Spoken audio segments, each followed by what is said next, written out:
Hi, hello, welcome back to my YouTube channel, or welcome if this is the first video you're ever seeing.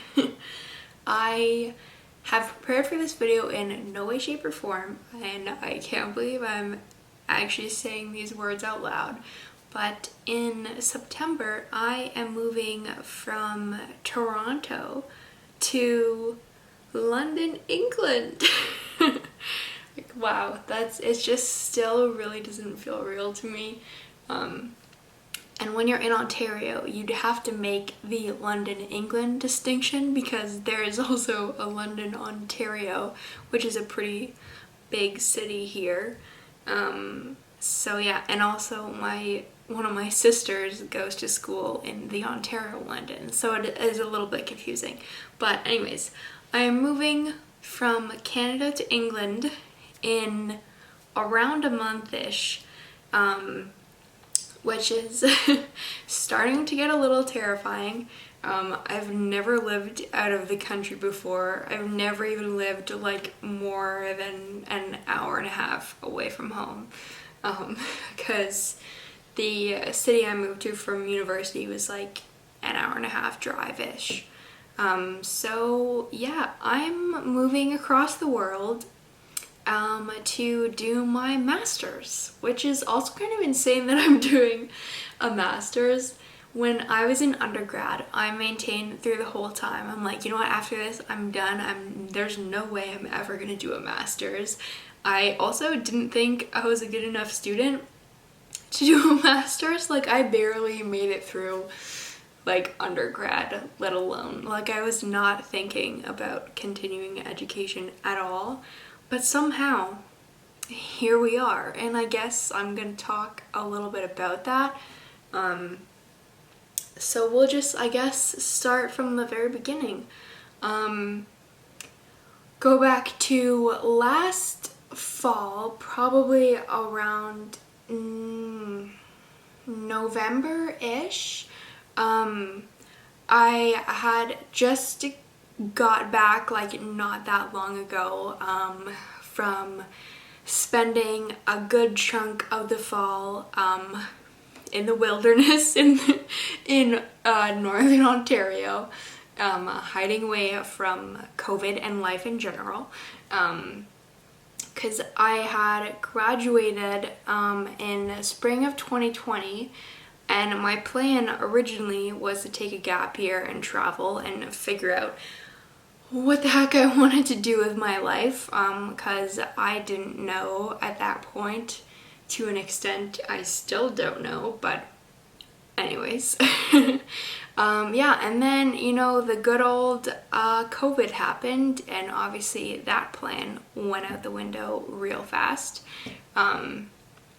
So I mostly just spent the summer after that in northern Ontario, at my cottage, you know, just spending time with my family and, you know, soaking up all the nature and just hiding from life's responsibilities.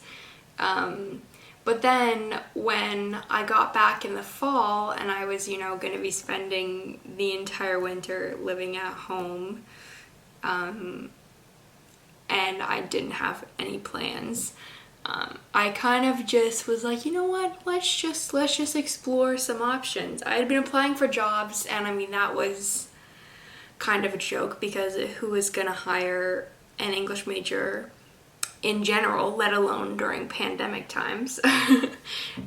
So yeah, let's just say that was unsuccessful. But then I kind of got thinking about, like, where do I even want to end up? Like, for me, I didn't really want to stay in Toronto just because, I don't know, I've never really felt super connected to the downtown area, at least. Like, it's definitely a nice city. Like, I do have fun whenever, like, I go downtown. It's more just didn't really feel like home to me, so I was kind of looking for something new, something fun to do. And me and my sister were just kind of chatting one day about you know, like what cities it would be cool to move to, I had always really loved New York, and like that was something that, you know, a pipe dream, maybe I'd want to live there in the future. And also London too was on that list. But I never really thought that it would actually happen. Like it was more just kind of like a dream thing. And then one day I kind of thought about like, okay, if I want to move to London, like how do I do that? Like if I can't get a job here, like how am I supposed to get a job over there? And then I thought, well, students, that's one way to be able to go to London is to go to school there. So I started looking at master's programs, and I literally just Googled like creative writing, which is the master's that I'm doing, creative writing programs in London. And the school that I'm going to, Roehampton, was one of the first ones that popped up, and I clicked on it. Which is like the most like low-key way to find a school, I guess. I literally just Googled it. But yeah, and then once I was looking at the website, like I just immediately felt kind of connected to the school. It reminded me a little bit of my undergrad university, Trent. Like it just feels like it has kind of a similar vibe. So I was really into that. And I mean, the campus from the pictures looks beautiful. And yeah, the program seemed interesting too, and like a year of just creative writing, like that sounded awesome. So I thought, you know, like there's no application fee, like what's the harm in just applying? I mean, like at that time, like I was like, there's no way I'm ever gonna get in, but like why not just, you know, spend an hour or two on the application? Which is kind of funny. The application, at least for Roehampton, was just online. And it was surprisingly easy. Because in Canada, like to do your master's, like you have to have like multiple reference letters from profs and like a big, like sizable application. Whereas for here, like there was a section where you could put reference letters, but like I didn't even do that because like I wasn't that invested in it at the time, you know. I just kind of filled out my information, like put screenshots of like my academic transcript, uploaded those, and then I had to submit like a piece of writing. So I submitted a short story that I had written that fall. And yeah, somehow 3 weeks later, I get an email that I've been accepted. I was just really, like, when I saw the email, it like didn't feel real. Like I had to sit with it for a few seconds because I was like, wait, they actually accepted me? Like, is this a joke? Like, for probably the like first 4 or 5 months of like the acceptance, I was like, this has to be a scam. Like there's no way that they would let me do a master's. I was like, what? Because like, I don't know, I wasn't really the greatest student in undergrad. Like I kind of just did what I could to get by. So my grades weren't amazing. Like they weren't terrible, but not amazing. So I was just very confused as to why they would actually like want me for their program. But anyways, so they were actually really quick on the acceptance. Like I heard within 3 weeks, whereas in Canada, never. You would never hear that quick. Well, actually I did with Trent, but that was a different circumstance. But yeah, so I found out early December that I got accepted, and luckily my family has been so supportive throughout this entire thing. They were really excited for me, still are very excited for me. But yeah, and then that was kind of the beginning of the application process. Then really, the only other things to figure out were accommodation, which I'm gonna stay on campus, which I feel like for me is the right move just because it's only a year and like I don't want to have to like get furniture and then sell it if I was living in a flat or whatever. And then like I'll be right on campus, like close to all my classes and everything. And then I guess the next step of this all was applying for a visa, which was so stressful, but I think that was mostly just in my head. The actual process isn't like incredibly difficult. My anxiety was just like through the roof though throughout this whole process, because I was convinced that my visa was gonna get denied and that this whole thing was just like an elaborate scam. But yeah, so basically I had to wait until June to apply for the visa, because you can only do it like so many months ahead from when you're going. So end of June, I filled out the huge like online application process. Oh, and we had to do some stuff to get a CAS number, which I think is just your confirmation of acceptance from the university. So I did that process. Then once I got that, could apply for the visa. And it was a really long online questionnaire that I think was not difficult, but just very tedious, I thought, and like super long. And we also had to like record every single place we've traveled within the last 10 years, which was probably the hardest part for me, because my memory is like so shit that like it took me forever and like to figure out like the list and everything, because you had to have exact dates too. Like, I don't remember what I was doing 10 years ago. I was literally like 12, I don't know.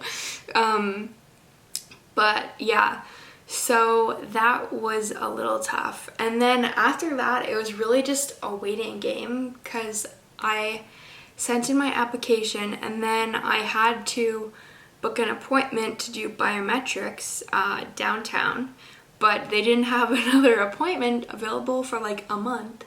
So then from like June till end of July-ish, I was just like a ball of stress, convinced that my visa was like not gonna work out, and that like this whole thing was just not gonna happen.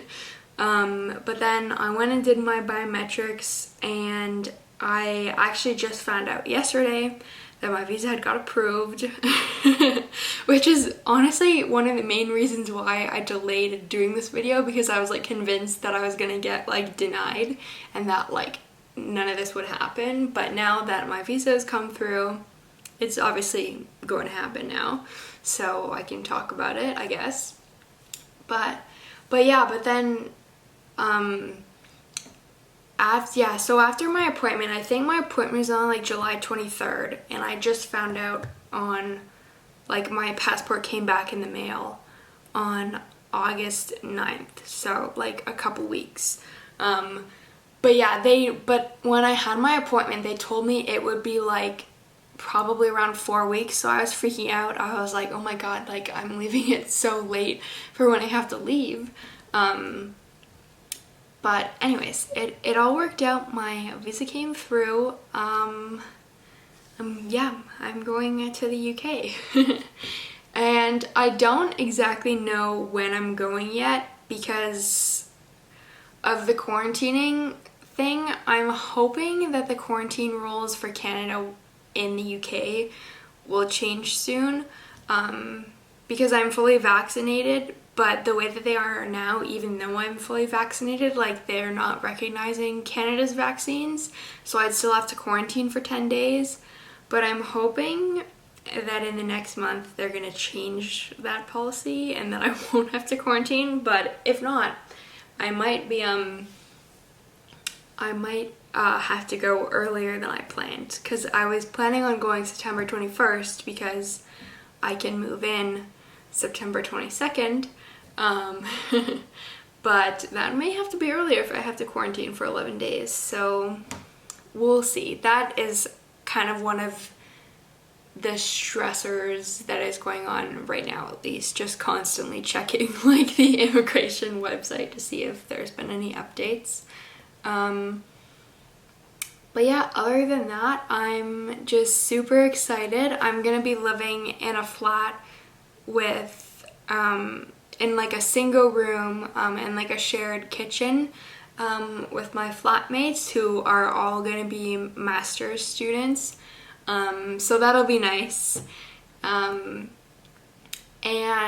yeah, my program is gonna be really fun. I think hopefully we just got to pick our modules recently, so I'm really excited for that. I'm kind of nervous about going back to school after like basically a year and a half off.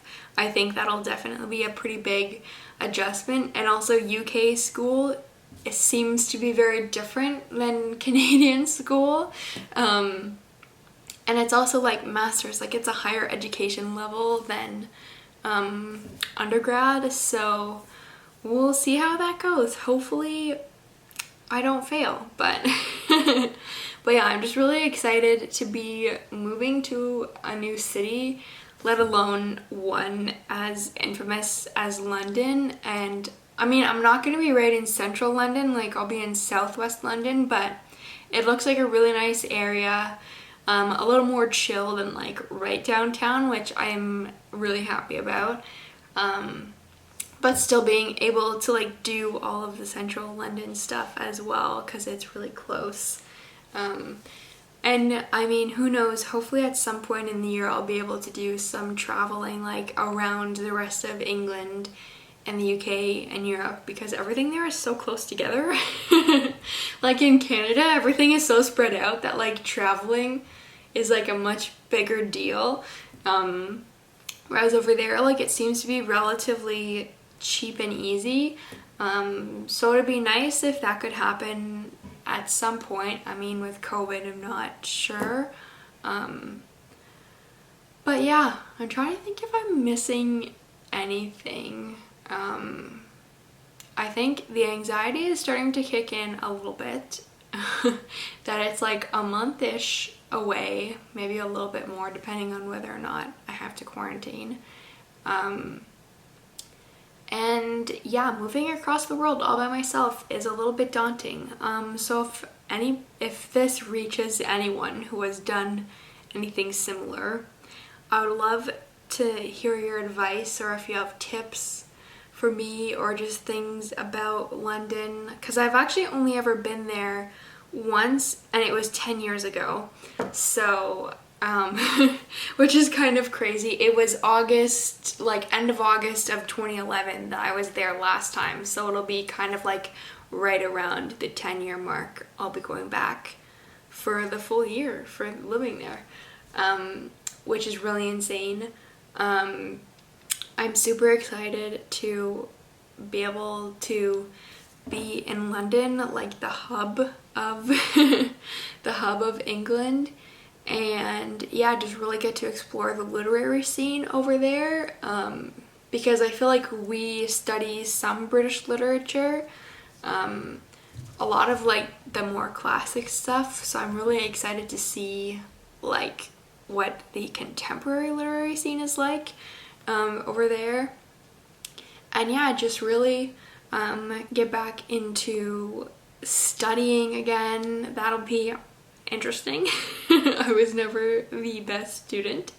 But yeah, and I'm really excited to take a more creative approach to my studies and learn more about creative writing, because it is something that I would like to make a career out of. But in my undergrad, like, we really didn't do a whole lot of creative writing. It was mostly academic focused, which was definitely interesting, and I'm really grateful to have that background. But I think for the career path that I want to go on, I need to learn more about the creative side. So yeah, I'm really looking forward to that.